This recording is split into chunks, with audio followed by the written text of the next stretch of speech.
ఇప్పుడే country delight యాప్ని download చేసుకోండి. Download the country delight app now. మరోసారి కోవిడ్ మహమ్మారి ప్రపంచవ్యాప్తంగా కమ్ముకోబోతుందా? సూచనలు చూస్తుంటే అలాగే అనిపిస్తోంది. ఎందుకంటే ఇప్పటికే బ్యాంకాక్, హాంకాంగ్, మలేషియా, సింగపూర్ ఇలా చాలా కంట్రీస్లో కోవిడ్ విపరీతంగా వ్యాప్తి చెందుతోందని, హాస్పిటల్స్ అన్నీ ఫుల్ అయిపోతున్నాయని చెప్తా ఉన్నారు, న్యూస్ వస్తూ ఉన్నాయి. అలాగే లేటెస్ట్గా ఒక క్రికెటర్కి కూడా కోవిడ్ వచ్చిందని చెప్పి అతను ఈరోజు మ్యాచ్కి కూడా, ఐపీఎల్ మ్యాచ్లు జరుగుతున్న విషయం తెలిసిందే కదా. సో ఐపీఎల్ మ్యాచ్కి కూడా అతను దూరంగా ఉంటున్నాడు అన్న సంగతి న్యూస్ ఇప్పుడే వింటున్నాము. అయితే నిజంగానే కోవిడ్ మనం గతంలో చూసినట్లు 2020, 21, 22 2 ఇయర్స్ కూడా దారుణమైనటువంటి కోవిడ్, కొన్ని లక్షల మంది ప్రపంచవ్యాప్తంగా చనిపోయినటువంటి పరిస్థితి. సో మరోసారి అలాంటిదే జరగబోతోందా చూద్దాం. ఎందుకంటే ప్రస్తుతం మనతో పాటు డాక్టర్ ఉన్నారు. ఆయన రవీంద్ర గారు, రవీంద్ర హాస్పిటల్స్ నుంచి ఎండి కూడా. ఇంకొకటి ఏంటంటే ఆయన స్పెషలిస్టు చెస్ట్ ఫిజిషియన్ అనమాట. సో ఒకసారి వాళ్ళకైతే ఇంకా క్లియర్గా తెలుస్తుంది ఏంటి, ఎలా నిజంగానే ఇదంతా జరగబోతోందా అని చెప్పేసి. ఒకసారి ఆయనతో మాట్లాడదాం. సార్ నమస్తే అండి. నమస్తే. ఒక పల్మనాలజిస్ట్గా, చెస్ట్ ఫిజిషియన్గా మీరు చెప్పండి డాక్టర్ గారు, నిజంగానే అంత భయంకరమైన విపత్తు, మరోసారి మహమ్మారి రాబోతోందా? ఈ కోవిడ్ ఇంకొకసారి ప్రపంచం మీద విరుచుకు పడబోయే సూచనలు కనిపిస్తున్నాయా? ఎందుకంటే ఇప్పటికే చాలా దేశాల్లో కేసెస్ చూస్తున్నామని చెప్తున్నారు. లేటెస్ట్గా క్రికెటర్కి కూడా అటాక్ అయిందని వింటున్నాము. సో మీరేం చెప్తారు డాక్టర్ గారు? అంటే మనం అంతగా భయపడాల్సినంత అవసరం లేదండి. ఎప్పుడైనా కానీ పాండమిక్ అనేది వచ్చినాక కొన్ని సంవత్సరాల పాటు ఒక సీజన్లో వాతావరణ పరిస్థితులు అనుకూలంగా ఉన్నప్పుడు అది ఎపిడమిక్ గా కొన్ని సీజన్లు, కొన్ని ఏరియాస్ లో వచ్చిపోతా ఉంటుంది. ఓకే. ఇప్పటికీ మనం కొన్నిసార్లు చూస్తే స్వైన్ ఫ్లూ వచ్చిపోతుంది.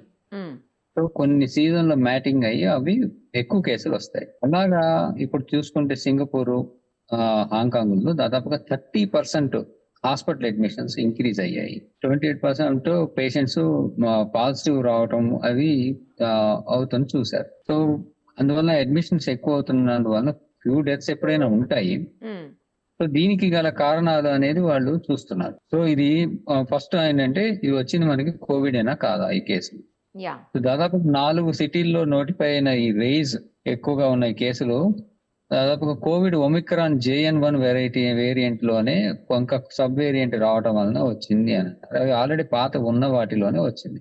అయితే దీన్ని మనం ఏంటంటే సీజనల్ గా స్ప్రెడ్డింగ్ కి ఎక్కువగా కారణం ఉండటం వలన ఎక్కువ స్ప్రెడ్ అయ్యి ఆ సీజనల్ గా కొన్ని చోట్ల స్పట్స్ అంటాం వీటిని, ఈ ఎపిడమిక్ గా వచ్చి అది పోతుంది. అయితే ఎక్స్పెక్టేషన్ ఏం చేస్తున్నారంటే, ఏంటంటే హై వ్యాక్సినేషన్ ఉండి హై కేసెస్ వచ్చి ఇమ్యూనిటీ బాగా ఉన్న కంట్రీస్ లో ఇది రాకపోవచ్చు. అంటే ఎస్పెషల్ మన హై వ్యాక్సినేషన్, హై ఇమ్యూనిటీ ఉన్న కంట్రీ కోవిడ్ కి.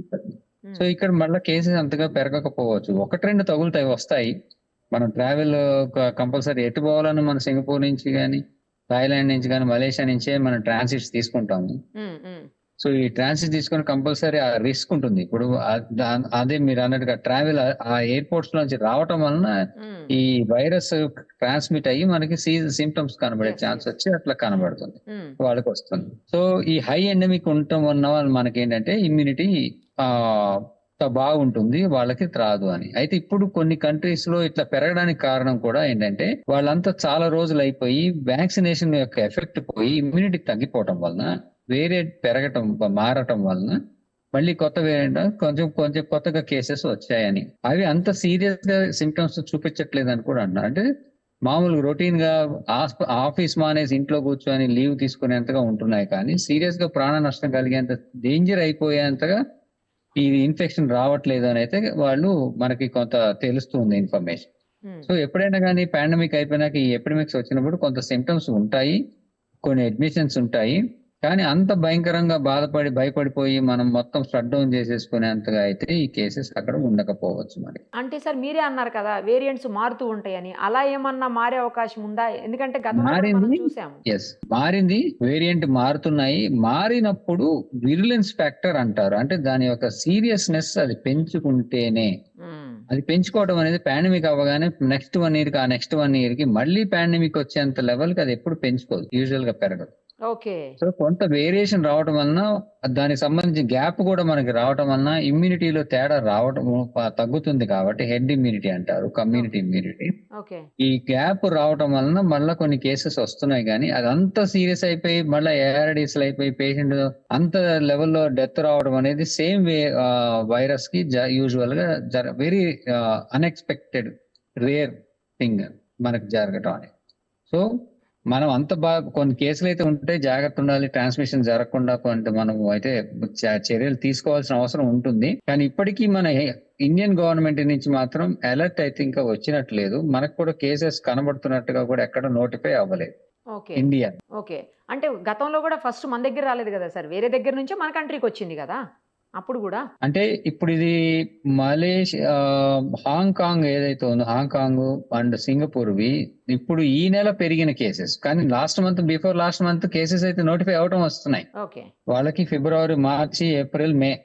సో యాజ్ ద 3-4 months అయ్యే కొద్ది కేసెస్, బట్ ఇప్పుడు సడన్ గా స్పట్ ఎక్కువైనాయి. They are seeing the cases and ఇప్పుడు స్పట్ ఎక్కువైపోయి 30% అయ్యి అడ్మిషన్స్ 30% సర్జ్ అయినాయి.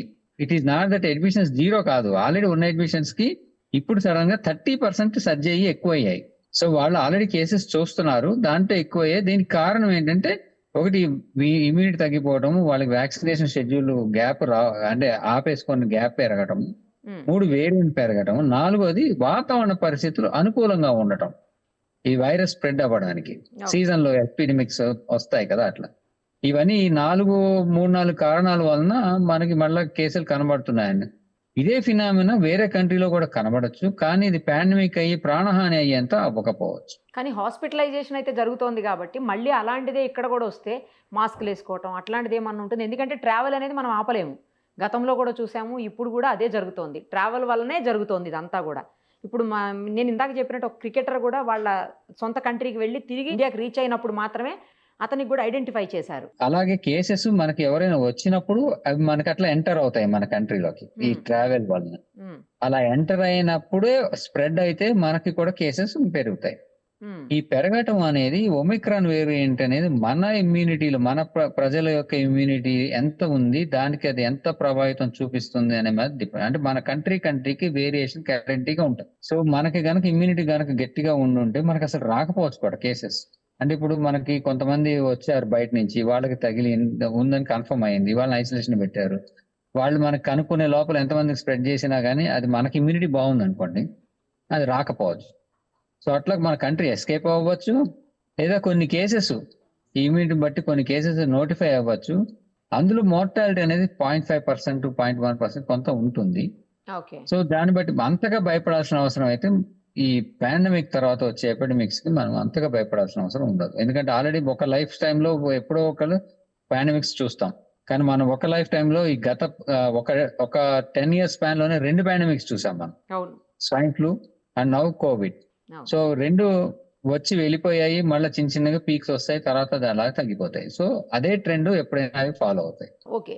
కానీ ఇప్పుడు అంటే ఏదైనా ఎయిర్పోర్ట్స్కి వెళ్ళినప్పుడు లేదంటే వేరే కంట్రీస్ని మనం విజిట్ చేసినప్పుడు మాస్క్ వేసుకోవటం బెటర్ అంటారా? మీరు సజెస్ట్ చేస్తారా మాస్క్ని? హ్యాండ్ శానిటైజేషన్, మాస్క్ వేసుకోవటము, డిస్టెన్స్ మెయింటైన్ చేయటం, ఇంటర్పర్సనల్ డిస్టెన్స్ మెయింటైన్ చేయటము, ఎవరైనా సిక్కుగా కనబడితే వాళ్ళకి దూరంగా ఉండటము, ఈ కోమైట్స్ అలాంటి వాటికి మనం జాగ్రత్తగా మెయింటైన్ చేయడంలో జాగ్రత్తగా ఉంటుంది. ఇవన్నీ కంపల్సరీ ఫాలో అవ్వాల్సినదే ఎవరికైనా, ఎస్పెషల్లీ ఈ సీజన్, ప్రతి సీజన్ లోని any virus can attack and spread అవుతుంది కాబట్టి ఇవి కంపల్సరీ ఫాలో అవ్వాలి. ట్రావెల్ అడ్వైజరీ కంపల్సరీ ఫాలో అవ్వాలి, మనం కూడా స్ప్రెడ్ చేయకుండా మనకి రాకుండా. సార్ జనరల్ గా ఇది వింటర్ సీజన్ లో స్ప్రెడ్ అవుతాయి అంటారు అన్ని, ఇదేంటో విచిత్రంగా లాస్ట్ అప్పుడు కూడా అంతే, ఫస్ట్ కోవిడ్ అప్పుడు కూడా మనకి మార్చి మంత్లోనే స్టార్ట్ అయింది, 21st ఏమో లాక్డౌన్ కూడా పడింది అప్పట్లో.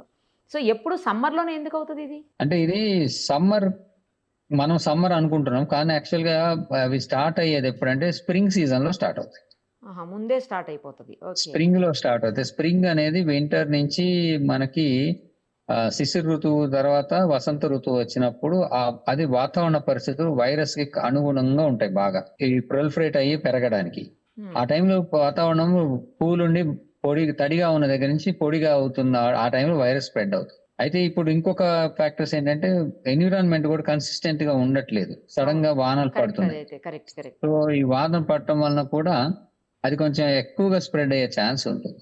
మనం ఏంటంటే ఎండలకి ఉంటే రావద్దు అనుకుంటున్నాం, కానీ ఎండలు ఉండటం వలన దాని వాతావరణ పరిస్థితి అది ప్రొలిఫరేట్ అంటే పెరగడానికి సరి అనువైన వాతావరణం ఉంటేనే అవి పెరుగుతున్నాయి. సో దానివల్ల అవి స్ప్రెడ్ అవుతున్నాయి. ఏ సీజన్ అయినా కూడా ఇట్లా కేసులు నోటిఫై అవుతున్నప్పుడు మాత్రం మనము బయటికి వెళ్తున్నప్పుడు పర్సనల్ హైజీన్, పర్సనల్ ప్రొటెక్షన్ ఇవి కంపల్సరీ ఏవైతే ఉన్నాయో రూల్ అవి ఫాలో అవ్వడం మంచిదండి, అవ్వాల్సిందే. ఓకే. ఏదైనా అంత అంటే పానిక్ అయిపోయి భయపడిపోయి ఏదో అవుతుందని లేకపోతే డెత్స్ అవుతాయి అని భయపడాల్సిన అవసరం అయితే లేదని ఒక మంచి మాట అయితే చెప్పారు మీరు. అంత అవసరం అయితే లేదు, అదే. భయపడాల్సినంత అవసరం లేదు. కాకపోతే జాగ్రత్తగా ఉండటం అనేది మాత్రం మంచిది, ముఖ్యంగా ఇతర జాగ్రత్తగా దేశాలకు ఉండటం వెళ్ళినప్పుడు తర్వాత ట్రాన్స్పోర్ట్ మన లోకల్ కూడా ఒక సిటీ నుంచి ఇంకో సిటీకి ట్రావెల్ చేస్తున్నప్పుడు కూడా Travelling. మనకి అవసరం ఫాలో అవ్వాలి. మనము కారులో మన మూలంలో వెళ్తున్నా కూడా మనం కొన్నిసార్లు గుళ్ళకి వాటికి వెళ్తాం, వేరే అవును గుళ్ళకి. అవును అవును. అలా వెళ్ళినా కూడా సేమ్ రూల్ అప్లికబుల్. సో మన Okay. పిలిగ్రిమేజ్కి వెళ్ళినా, మనము హాలిడేకి వెళ్ళినా, వేరే సిటీకి వెళ్ళినా, వేరే కంట్రీకి వెళ్ళినా ట్రావెల్ అనేది చేస్తున్నప్పుడు మనకి రిస్క్ ఎక్కువ ఉంటుంది. ఓకే. మనం కంపల్సరీ అటు వెళ్ళాల్సి ఉంటుంది, ఫాలో అవ్వాల్సి ఉంటుంది. ఆ కాస్త travel జాగ్రత్తలు తీసుకుంటే మంచిది. లక్షణాలు కనబడగానే మనం దాన్ని జాగ్రత్త పడటం కూడా మంచిది. టెస్ట్ చేసుకోవడం, జాగ్రత్త పడటం, సీరియస్ అవ్వకుండా చూసుకోవడం, ఇవన్నీ మనకి నెక్స్ట్ స్టెప్ లో మనం అవి జాగ్రత్త ఉండాలి. సార్ ఒక చిన్న డౌట్ ఫైనల్లీ ఏంటంటే మనం అప్పట్లో వ్యాక్సిన్ తీసుకున్నాం, కోవాక్సిన్ ఒకటి, కోవిషీల్డ్ ఒకటి లాంటి వ్యాక్సిన్స్ తీసుకున్నాం. ఆ వ్యాక్సిన్స్కి అంటే ఇదేమన్నా ఎఫెక్ట్ అయ్యే అవకాశం ఉంటుంది, అంటే ఆ వ్యాక్సిన్స్ తీసుకున్న వాళ్ళకి రాదు అని ఏమన్నా చెప్పగలుగుతామా? ఒమిక్రాన్ ఏదైతే వేరియంట్ చెప్తున్నారో మీరు కోవిడ్ అది అది వ్యాక్సిన్ తీసుకున్న వాళ్ళకి కంపల్సరీ ఇమ్యూనిటీ బతుకుంటే రాదు. సో ఇమ్యూనిటీ అనేది 6 months కి 1 year కి వేన్ ఆఫ్ అయిపోతుంది. ఇమ్యూనిటీ ఈ వైరల్స్ వాటికి ఎక్కువ ఉండదు. 1 year దాటితే దాని ఎఫెక్ట్ ఉండదు, తగ్గిపోతుంది. కొంతమందిలోనే ఉంటుంది. అంటే 1000 మందికి ఇచ్చామంటే ఒక 900 మందికి వ్యాక్సిన్ ఎఫెక్ట్ వెళ్ళిపోతుంది. ఓకే కొంతమందిలో కొంత మిగిలి ఉంటుంది. ఓకే ఇది ఎంత మందిలో మిగిలింది, ఎంత వాళ్ళకి ఇమ్యూనిటీ త్వరగా రికప్ చేసుకొని యాంటీబాడీస్ ప్రొడ్యూస్ చేసుకుంటారు, దీని మీద డిపెండ్ అవుతుంది. సో ఆల్రెడీ వ్యాక్సిన్ వేసిన వాళ్ళకి ఇమ్యూనిటీ గ్యాప్ ఎక్కువ ఉండి రాదు. ఆల్రెడీ మనకి అందరికి 2 years దాటిపోయింది వేసేసి లాస్ట్ డోస్. ఓకే సో అది ఇమ్యూనిటీ ఎంత ఉంటుందో తెలియదు. సో ఒకవేళ వస్తే కొంచెం కాస్త కూస్తో వచ్చే ఛాన్స్ ఉంది అని చెప్పి మనకి అనుకోవాలి మనం. అందుకని జాగ్రత్తలు తీసుకుంటేనే మంచిది. Thank you sir, thank you so much. Thank you. Suman టీవీలో మీ పర్సనల్ అండ్ బిజినెస్ ప్రమోషన్స్ కోసం కింది నెంబర్కి కాంటాక్ట్ చేయండి.